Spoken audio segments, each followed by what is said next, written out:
गावाकडचे संध्याकाळ भरपूर पाऊस भरलेला आहे, बघू शकता तुम्ही. गावाकडचे संध्याकाळ बघू शकता आणि जोरदार पाऊस येत आहे. भरपूर पाऊस येत आहे. बघा गावची पोरं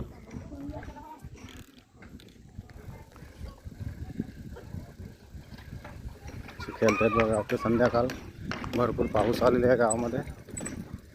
आणि जो तो आपली लावणी शेतीची कामं राहिलेली, जो तो आपला झोडणी झाली, सर्वांच्या मनं हे झाल्या. सर्व आपले सर्व भारत जोरदार पाऊस असं भरलेला आहे. त्या बघू शकता हे आमचे टार्झन बघू शकता. आमचे टार्झन तर सायकल लावतो आणि आम्ही चाललो थेट शेताकडे. भरपूर पाऊस आला आहे बघू शकता तुम्ही. आणि माझ्या समोर आहे तो ऋतिक, म्हणजे आता लावणी झाली. आमची मामी काय बोलते, काय पाऊस येईल काय? काय वाटतं पाऊस येईल? माणसं सर्व चालेल घरी. आता पाऊस पण भरपूर आलेला आहे. जो तो आपल्या मधेवरती कापड ठेवायला चाललेला आहे. बघू शकता गावाकडचे संध्याकाळ आणि भरपूर पाऊस, वारा पण मस्त सुटलेला आहे.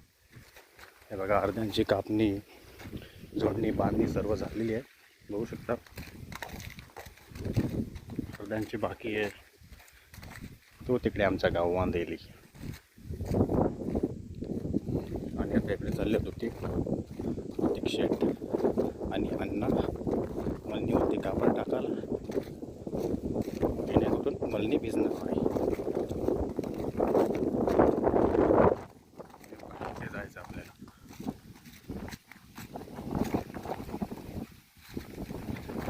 पूर्ण सेटअप झालेलं आहे, थोडं बाकी आहे. आणि मळणीवरती आपण असा कापड टाकून ठेवलेला आहे. त्याच्यावरती आता दगडी टाकतोय आपण.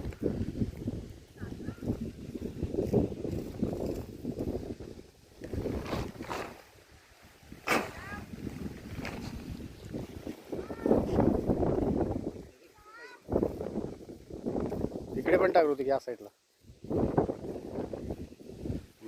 ते किती मेहनत घेतोय. मळणी भिजायला नको, भात भिजायला नको म्हणून, शेतकऱ्याचं सोनं भिजायला नको म्हणून किती मेहनत घेतोय बघू शकता तुम्ही. आता पाऊस पण खूप आलेला आहे.